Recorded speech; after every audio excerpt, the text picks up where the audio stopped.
नमस्कार, मैं राम निवास स्वागत करता हूँ अपने यूट्यूब चैनल सार्थक साइंस एंड मैथ में। बच्चों, आज की क्लास बहुत ही ज़्यादा इम्पोर्टेंट क्लास होने वाली है, जिसके अंदर हम आज बात करेंगे कुछ साइंस के महत्वपूर्ण प्रश्नों की, जिसमें एमसीक्यू प्रश्नों को लिया गया है और ये आपके 20 नंबर को पक्का करा के जाने वाले हैं। तो चलिए शुरू करते हैं आज की क्लास को। देखिए, पहला प्रश्न जो है बच्चों हमारा है कि प्रकाश की किरण गमन करती है। जैसे कि आप जानते हैं, प्रकाश क्या है? एक प्रकार की ऊर्जा है जो हमें सभी वस्तुओं को दृश्यमान बनाती है। प्रकाश हमेशा सीधी रेखा में बेटा गमन करता है, इस चीज का ध्यान रखना है। ठीक है, कैसी रेखा में गमन करेगा प्रकाश? एक सीधी रेखा में गमन करता है। तो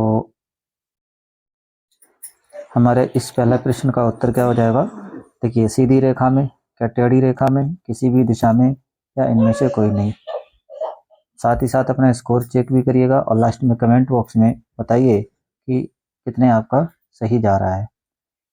तो आज हमने लगभग 25 से 26 के करीब क्वेश्चन को लिया है। तो चलिए पहले क्वेश्चन का जल्दी से जल्दी आंसर दीजिए कि प्रकाश की किरण क्या करती है? गमन करती है। गमन मतलब जाती है। तो प्रकाश की किरण जाती है वो सीधी रेखा में गमन करती है। तो ऑप्शन नंबर हमारा फर्स्ट इसका सही हो जाएगा। ठीक है, तो चलिए अब हम देखते हैं नेक्स्ट क्वेश्चन को अपने। क्या है नेक्स्ट क्वेश्चन? प्रकाश का वेग न्यूनतम होता है। प्रकाश का वेग न्यूनतम होता पूछ रहा है कि प्रकाश का वेग न्यूनतम किस में होगा? देखिए, प्रकाश का वेग न्यूनतम इसमें होगा, यानी कि ऐसी अवस्था या कोई निर्वात का मतलब होता है कि बिना वायु के जल क्या है? उससे सघन है, और वायु तो उससे थोड़ी कैसी विरल है। तो हमेशा प्रकाश का जो वेग न्यूनतम होता है वो सघन माध्यम में कम होगा और विरल माध्यम में अधिक होगा। ठीक है, तो न्यूनतम कब होगा? देखो, निर्वात में, तो इसमें तो अधिक होता है। जल, वायु, कांच, तो देखो सबसे ज्यादा हमारा जो सघन माध्यम है वो कांच है। ठीक है, तो इसका जो राइट ऑप्शन हो जाएगा वो डी इसका राइट ऑप्शन हो जाएगा। ठीक है, चलते हैं हम अपने नेक्स्ट क्वेश्चन की तरफ।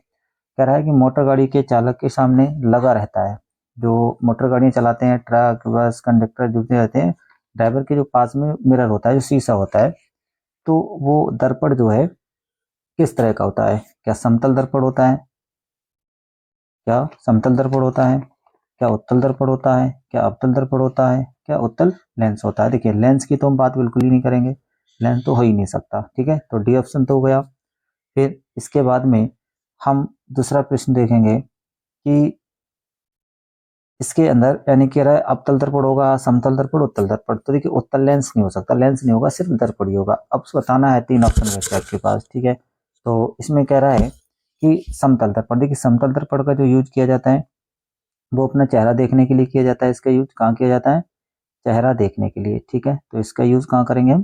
चेहरा देखने के लिए। दूसरी चीज उत्तल दर्पण है और दूसरा हमारा अवतल दर्पण है। अवतल दर्पण ये होता है सर्च लाइट, जो हमारे सौर भट्टियां होती हैं उसके लिए उसमें प्रयोग किया जाएगा।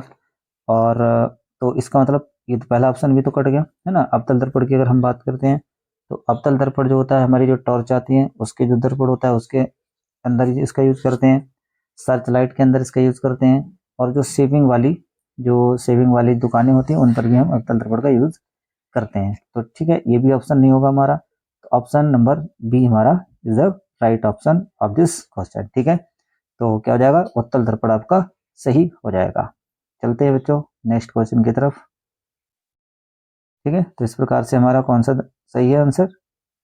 हमारा आंसर जो सही है वो उत्तल दर्पण इसका राइट आंसर होगा। क्वेश्चन नंबर 4 की तरफ चलते हैं। कह रहा है कि मोटर कार के हेडलाइट में किसका प्रयोग होता है? देखिए, मोटर कार की जो हेडलाइट होती है उसका जो परावर्तक पृष्ठ होता है, ठीक है, वो अंदर से कैसा होता है? पिच का होता है। ठीक है ना, तो आप इसमें देखिएगा कि समतल दर्पण, तो समतल दर्पण अभी हमने ऊपर ही बता दिया, तो ये नहीं होगा। क्या उत्तल दर्पण होगा? जी बिल्कुल नहीं होगा। ठीक है, उत्तल दर्पण किस में होता है? मोटर गाड़ी की जो साइड में लगा होता है उसके लिए। क्या उत्तल दर्पण होगा? उत्तल लेंस तो होगा ही नहीं, यानी कि इसका जो राइट ऑप्शन हो जाएगा वो सी इसका राइट ऑप्शन सही हो जाएगा। ठीक है बच्चों, तो चलिए उम्मीद करता हूँ आपको अच्छे से समझ में आ रहा होगा, है ना। तो इसका राइट ऑप्शन क्या है, सी इसका राइट ऑप्शन है। तो आगे बढ़ते हैं, और हमारा तीसरे का कौन सा ऑप्शन था, B option is the right option. ठीक है, चलिए आगे चलते हैं अगले प्रश्न की तरफ। और प्रश्न नंबर 6 आपके सामने, जवाब दीजिएगा। कह रहा है कि लेंस की क्षमता का ऐसा ही मात्रक है। देखिए लेंस का क्षमता का जो मात्रक होता है, हमेशा याद रखना, ल्यूमेन लक्स ना एंगस्ट्रॉन्ग होगा। ठीक है, ये एंगस्ट्रॉन्ग नहीं होगा, तो एंगस्ट्रॉन्ग नहीं होगा। फिर ठीक है, फिर क्या होगा,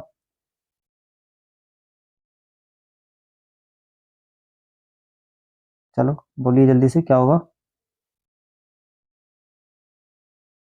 देखिएगा, लक्स ये कोई मात्रक नहीं है, ल्यूमेन मात्रक नहीं है। अगर मैं बात करता हूँ डायप्टर की, ठीक है, इसको डी से प्रदर्शित करते हैं, तो यही आपका राइट ऑप्शन हो जाएगा। ठीक, चलिए चलते हैं हम अपने नेक्स्ट क्वेश्चन की तरफ।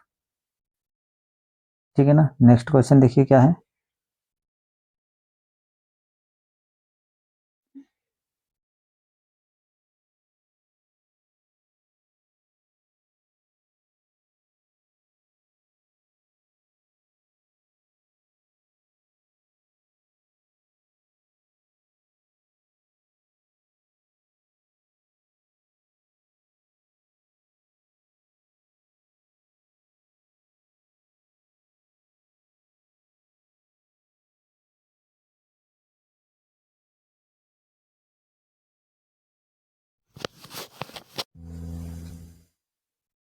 चलिए चलते हैं हम अपने अगले नेक्स्ट क्वेश्चन की तरफ।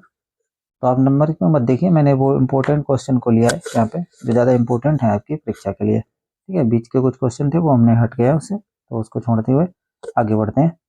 तो देखिए हमारे पास अगला क्वेश्चन है कि प्रकाश की किरणों के समूह को क्या कहते हैं। जब प्रकाश, देखिए क्या होता है ना, जैसे ये प्रकाश की किरण, ये प्रकाश की किरण, ये प्रकाश की किरण, ठीक है ना। अब ये किसी से ऐसे करके ये अगर इस तरह से हो जाती है, प्रकाश की किरण का जब एक समूह बनता है ना, तो इसको क्या बोलते हैं, हम प्रकाश किरण पुंज के नाम से जानते हैं। ठीक है, तो इसमें जो होगा वो हमारा प्रकाश स्रोत नहीं होगा। प्रकाश स्रोत का मतलब होता है कि कहीं से जिस चीज़ से प्रकाश हमें मिलता है। ठीक है, तो यहाँ पे प्रकाश मिलने की बात नहीं है, तो इसका answer B option, first option इसका नहीं होगा।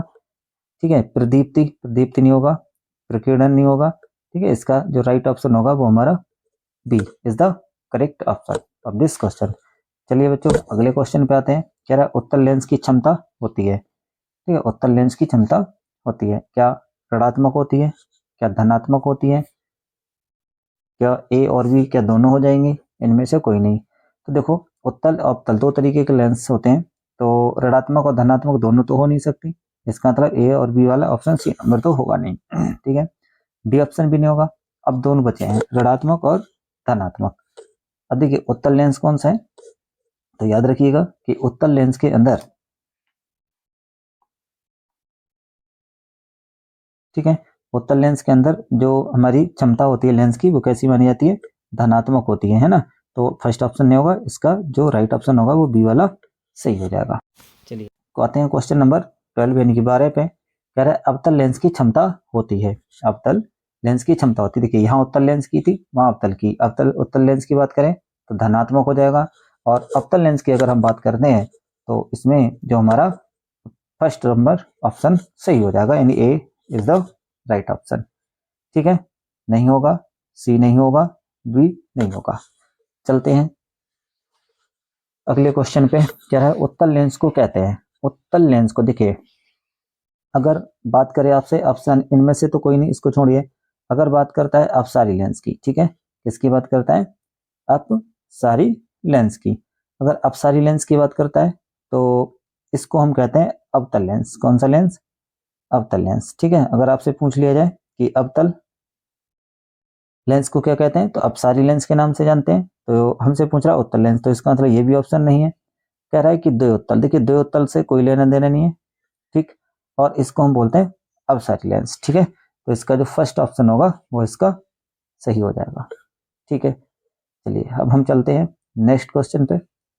और नेक्स्ट क्वेश्चन हमारा क्या है, कह रहा है कि अवतल लेंस को कहते हैं, अवतल लेंस को कहते हैं। देखिए सेम क्वेश्चन आ गया, तभी बताया इनमें से कोई नहीं, बिल्कुल नहीं होगा।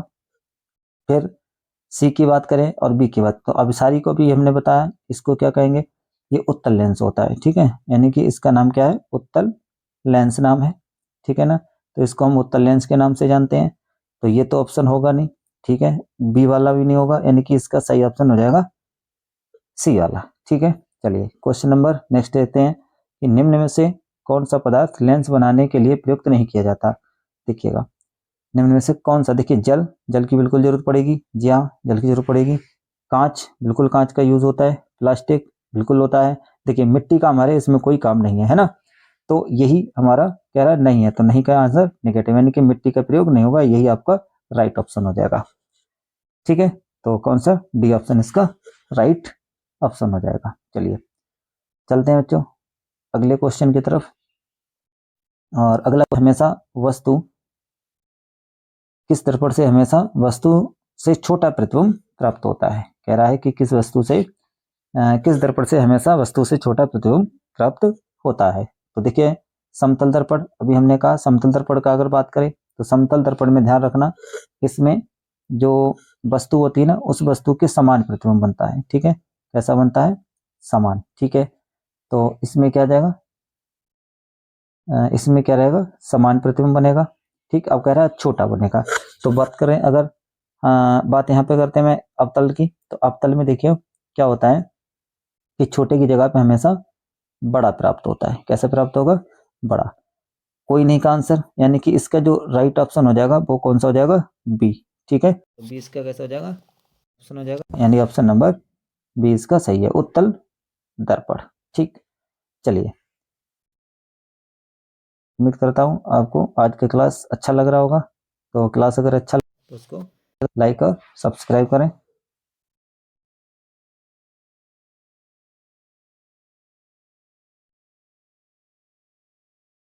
ठीक है, तो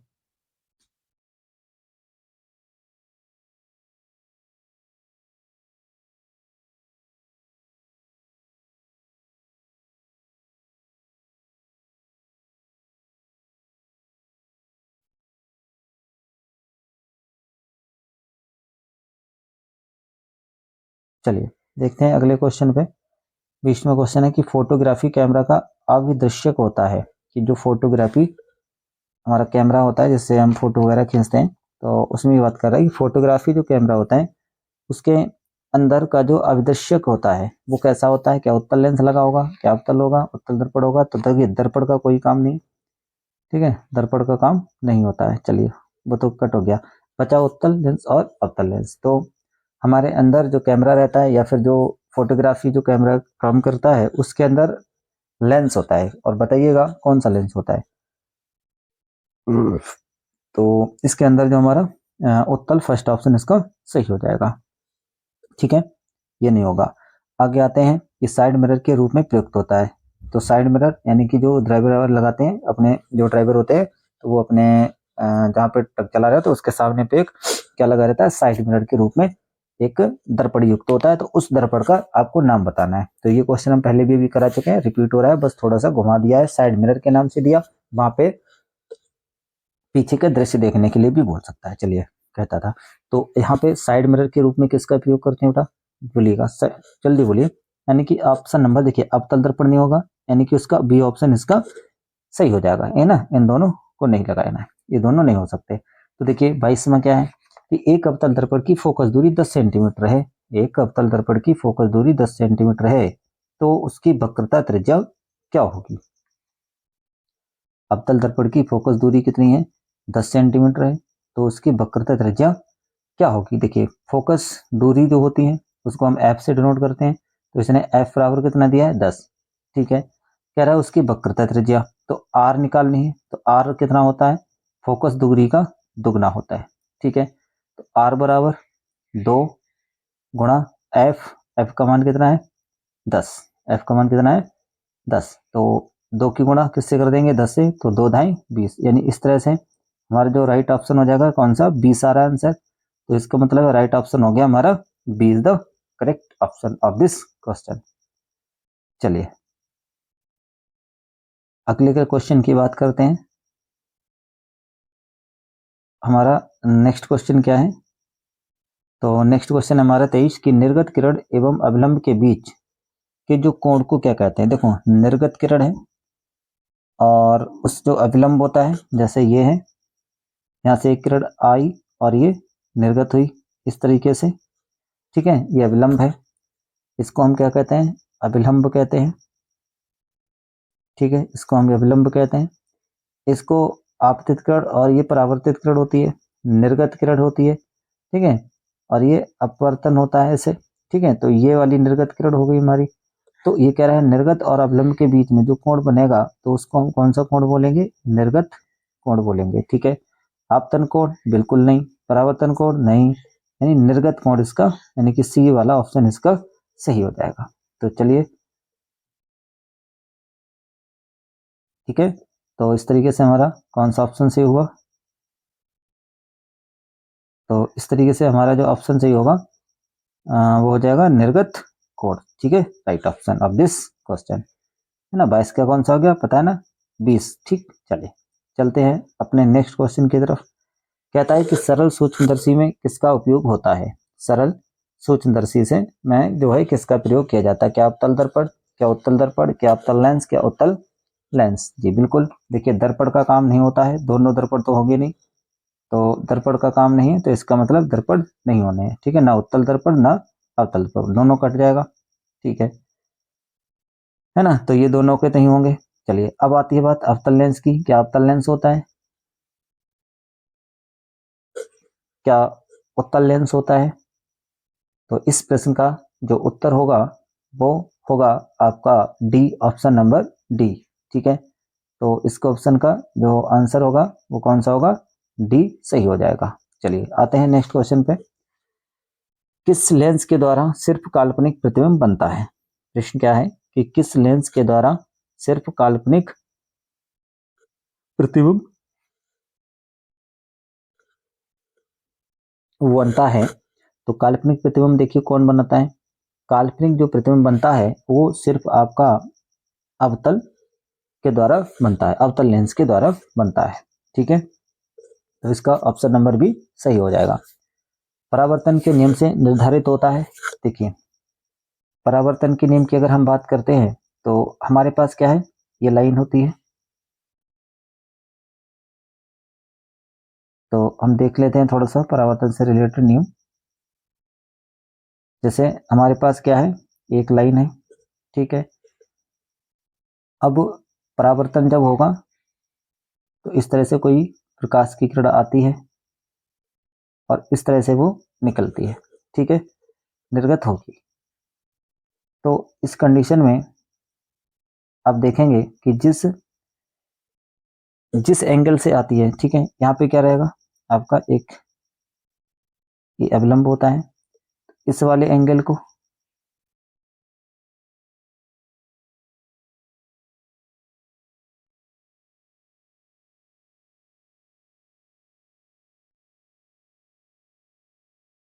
इस वाले एंगल को क्या बोलते हैं, इस वाले एंगल को क्या बोलते हैं।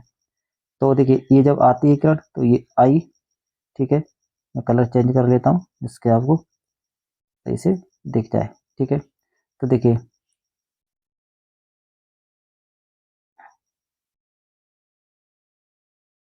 देखिएगा ये वाला कोण और ये वाला एंगल, ठीक है, ये एंगल क्या होता है आपका आई होता है और ये वाला एंगल जो होता है आपका आर होता है। इसे हम क्या कहते हैं, इसे हम कहते हैं परावर्तित किरण, परावर्तित किरण, इसे कहते हैं आपतित किरण, ठीक है, इसे कहते हैं आपतित किरण। ये जो आर होता है इसे हम कहते हैं आपतन कोण, आपतन कोण कहलाता है। और ये जो है इसको हम क्या कहते हैं, इसको हम कहते हैं परावर्तन कोण, ठीक है, इसको हम परावर्तन कोण बोलते हैं, ठीक है, समझ गए होगे ना,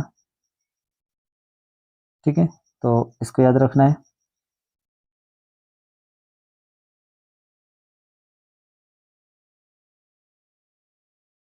ठीक है, तो इसको आर बोलते हैं। अब देखिए इसको से प्रश्न क्या है कि परावर्तन के नियम से निर्धारित होता है। तो देखिए नियम क्या है, इसके दो नियम थे। यानी कि ये अविलंब, ठीक है ना, ये वाला अविलंब और ये आपतित किरण, ठीक है, और परावर्तित किरण तीनों ही कहाँ होगी, इस पॉइंट पे होंगी, है ना, इस किसी परावर्तक पृष्ठ के एक ही बिंदु पर या एक ही तल में उपस्थित होती हैं। पहला नियम ये हो गया। दूसरा, ये जो वाला आपका एंगल जो दिख रहा है, ठीक है ना, तो ये जो आपका एंगल दिख रहा है ये वाला आर, और दूसरा हमारा ये आर, ठीक है, तो ये दोनों एंगल क्या होते हैं, यानी कि I is equal to are, ये दोनों आपस में बराबर होते हैं, ठीक है। तो यहाँ देख सकते हो, इसको हम आपतन कोण कहेंगे, इसको हम परावर्तन कोण कहेंगे। तो हमारे पास क्या है, तो हमारे पास प्रश्न यही है कि के परावर्तन के नियम से, है ना, निर्धारित होता है, क्या निर्धारित होता है। पहला ऑप्शन है आपतन कोण बराबर है परावर्तन कोण के, परावर्तन कोण बराबर है अपवर्तन कोण के। तो देखो अपवर्तन नहीं होता, ठीक है, परावर्तन से संबंधित परावर्तन होता है और एक आपतन कोण होता है। आपतन कोण विचलन कोण बिल्कुल नहीं होगा, इनमें से कोई नहीं होगा, ऑप्शन नंबर इसका फर्स्ट सही हो जाएगा, ठीक है। तो चलते हैं अगले क्वेश्चन पे। कह रहा है काल्पनिक प्रतिबिंब होता है, काल्पनिक प्रतिबिंब क्या सीधा होता है, क्या उल्टा होगा, या दोनों होंगे, या फिर डी कोई नहीं होगा, ठीक है। चलिए जल्दी से आंसर दीजिए। देखिए काल्पनिक प्रतिबिंब हमेशा सीधा होता है, कैसा होगा, सीधा। तो आपका राइट ऑप्शन क्या हो जाएगा, बी इसका राइट ऑप्शन हो जाएगा, ठीक है। चलते हैं अपने नेक्स्ट और अंतिम प्रश्नों के पास। क्या है कि सर्च लाइट का परावर्तक सतह होता है, सर्च लाइट का परावर्तक जो सतह होता है वो कैसा होता है, क्या उत्तल, सर्च लाइट में देखिए उत्तल का प्रयोग नहीं होता, अभी हमने बताया। अवतल दर्पण उत्तल दर्पण का प्रयोग समझाया। अब अवतल दर्पण का मैंने कहा सर्च लाइट में, या फिर जो लाइट बिल्कुल होती है अपनी टॉर्च उसमें, है ना, या फिर जो हमारी सौर बत्तियां होती हैं उसमें, इनका सबका यूज होता है। समतल दर्पण चेहरा देखने इनमें से कोई नहीं, यानी कि इसका राइट ऑप्शन जो हो जाएगा वो भी इसका राइट ऑप्शन होगा, ठीक है। चलिए नेक्स्ट क्वेश्चन की तरफ आते हैं। कह रहा है कि दाढ़ी बनाने में कौन सा दर्पण प्रयुक्त होता है, दाढ़ी बनाने में कौन सा दर्पण जो है वो प्रयुक्त होता है। देखिए समतल दर्पण नहीं होगा, चेहरा देखने के लिए हो जाए, लेकिन दाढ़ी बनाने के लिए नहीं होता। उत्तल की बात करें तो इस उत्तल लेंस का भी नहीं, उत्तल दर्पण का भी नहीं होता, हाँ, इनमें से कोई नहीं, यानी कि इसका राइट ऑप्शन जो होगा वो हमारा